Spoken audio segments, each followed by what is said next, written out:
Assalatu wassalamu ala Rasulillah Muhammad bin Abdullah. Amma ba'du. Yang sangat saya hormati segenap para guru-guru yang hadir pada malam hari ini. Kita berharap mendapatkan manfaat selalu dari beliau. Amin, amin. Hadir Ustaz Jakub, Ustaz Usman, Ustaz Selamat Wirayuda, alhamdulillah. Ada Ustaz Irianto, ada Haji Haris, hadir juga Ketua Taklim kita Bapak Umar. Ya. Umar apa? Ketua Taklim kita Bapak Skardi, alhamdulillah. Segenap pengurus Masjid At-Taqwa, hadirin yang dirahmati Allah, wabil khusus keluarga besar dari almarhum Balmakullah Bapak Suryawan bin Raden Suhardi. Semoga kehadiran kita di sini menambah keberkahan dalam hidup kita semuanya. Amin. Dan semoga silaturahim kita ini semakin mendekatkan diri kita kepada Allah dan menyatukan hati kita semua. Kalau sekalian, kita udah masuk bulan Sya'ban, bentar lagi bulan Ramadan. Kalau bulan Rajab kemarin, setiap bulan Hijriah itu ada keutamaan-keutamaannya, kelebihan-kelebihannya yang harus kita manfaatkan. Dan banyak peristiwa-peristiwa yang terjadi di setiap bulan Rajab, di setiap bulan Hijriah. Kayak bulan Rajab kemarin, apa yang terjadi? Isra dan Mi'rajnya Nabi kita Muhammad sallallahu alaihi wasallam. Inilah satu-satunya wahyu yang langsung Allah sampaikan kepada Nabi kita Muhammad sallallahu alaihi wasallam. Semua wahyu-wahyu itu disampaikan oleh malaikat Jibril kepada Nabi Muhammad. Pertama disampaikan di Gua Hira. Gua Hira itu adanya di Jabal Nur di Makkah Al-Mukarramah. Kalau Bapak nanti kebetulan lagi Allah panggil izinkan ke sana, Amin. itu naik ke Jabal Nur, masuk ke dalamnya Gua Hira. Saya dulu tahun 77 masuk ke situ. Sekarang udah kurang kuat naiknya sekarang udah. Tinggi tapi udah dibikin jalanan sekarang. Ada tangga-tangganya. Kalau dulu belum ada. Sekarang udah rapi. Nah, disitulah pertama Nabi Muhammad menerima wahyu. Semuanya wahyu Nabi Muhammad terima dari malaikat Jibril. Cuma satu wahyu. Satu yang langsung Allah sampaikan kepada Nabi kita Muhammad SAW. Apaan itu? Kewajiban sholat. Kenapa begitu istimewanya? Bukan malaikat Jibril yang sampaikan, tapi Nabi Muhammad dipanggil langsung oleh Allah. Inilah manfaatnya sholat. Yang pertama, Nabi Muhammad dipanggil oleh Allah langsung, tidak melalui malaikat Jibril. Yang kedua, sedini mungkin Nabi Muhammad perintahkan kepada anak kita supaya diajak sholat.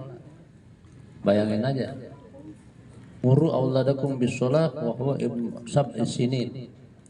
Kalau udah umur 7 tahun ajak sholat. Tuh. Umur 7 tahun udah disuruh.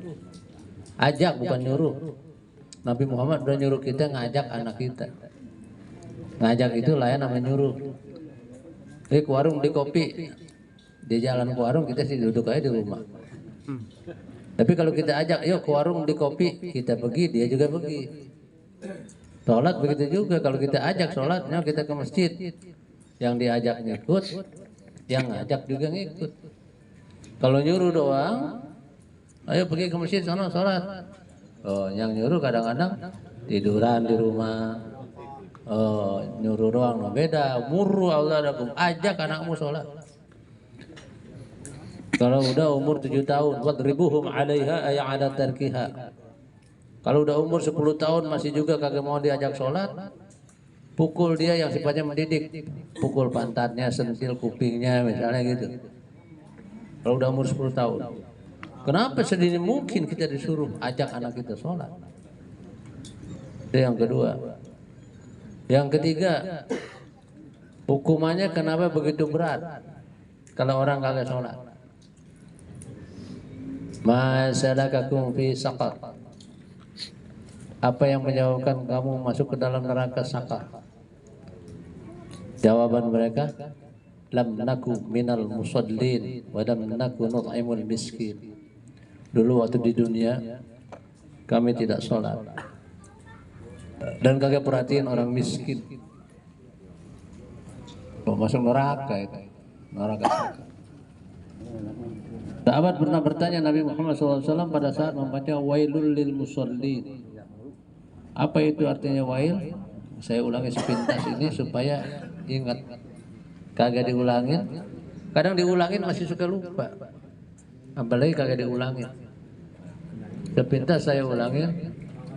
Tafsir daripada wail satu diantaranya apa? Bi'run fi jahannam. Lau tara ta'irun alfasana la yasilu ilaiha. Jadi sahabat bertanya kepada Rasulullah, masuk neraka wail orang yang sholatnya lalai. Lalai di sini banyak pengertiannya. Satu, lalai sebelum sholat. Gimana lalai sebelum sholat? Tantaran aja dah, baru juga azan, ntar aja dulu dah. Sebatang dua batang. Itu namanya lalai sebelum sholat. Lalai saat melaksanakan sholat. Lagi sholat pikiran kita kemana-mana, full kesana kemari. Itu memang ada, tapi berusaha semaksimal mungkin kurangi itu. Bagaimana caranya? Kalau kita pengen khusyuk, masih juga masuk pikiran yang lain-lain saat kita lagi sholat. Usahain begitu kita ingat sesuatu, jangan dilanjutin. Ini sering saya ingetin. Misalnya begini, dari tadi sebelum zuhur misalnya, sebelum waktu sholat datang, kita lagi nyari kunci motor, kemana lupa naruh. Begitu lagi sholat ingat, oh iya di kantong celana hitam ya, dibawa ke laundry ya, hilang tuh kuncinya. Nah itu yang bikin jadi lalai itu terus. Harusnya bagaimana? Begitu kita ingat, oh iya ada di celana hitam, titik dia mudah. Jangan terusin lagi. Begitu caranya. Sebab buat lupa hal-hal yang di luar sholat, kalau kita lagi sholat itu kayaknya susah kita zaman sekarang. Ada aja yang kita ingat. Nah kalau kita berusaha bisa. Begitu ingat stop sampai di situ, jangan diterusin. Itu cara memperoleh kehusuan. Namanya kita udah usaha. Jangan begitu ingat terus-terusan. Akhirnya juga lupa ada 2 rakaat atau 3 rakaat ya, 2 rakaat atau 3 rakaat ya. Bisa begitu ntar akhirnya. Itu caranya kita mengurangi ingatan di luar pekerjaan sholat. Itu namanya lalai saat mengerjakan sholat.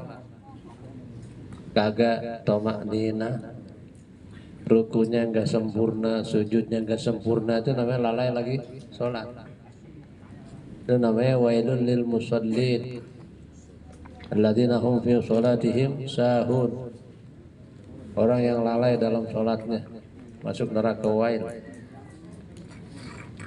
Lalai sesudah sholat.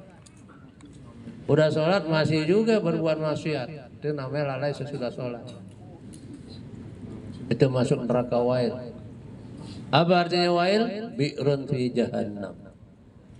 Jadi neraka ada sumur lagi di dalam neraka. Kata Rasulullah, lau tara ta'irun alfasana la yasilu ilaiha.